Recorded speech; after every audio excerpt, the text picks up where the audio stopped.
Force of friction क्या होता है? तो कंसिडर करते हैं दो बॉडीज हैं, let's say this is body A and this is body B.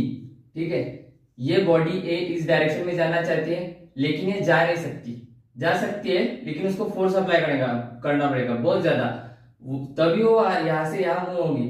तो वो जा क्यों नहीं रही है? उसको अपोज कौन कर रहा है? तो उसको अपोज कर रहा है ये बी है ना, बी।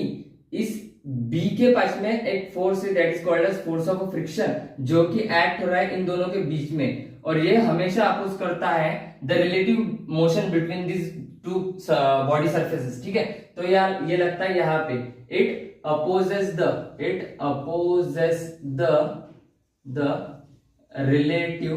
रिलेटिव मोशन, इन दोनों के बीच में का जो मोशन होता है वो उसको अपोज करता है। ठीक है, this is called as force of friction.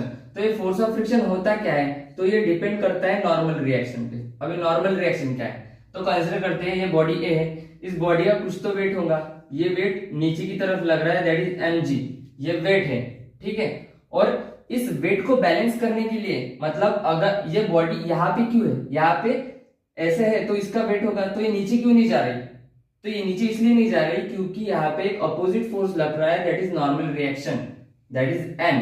तो n हमेशा अपवर्ड डायरेक्शन में perpendicular to the plane of the object of plane of the body रहता है। ठीक है, ये हमेशा अपोजिट रहता है अपवर्ड डायरेक्शन में। अभी ये n क्या है? तो n है नॉर्मल रिएक्शन।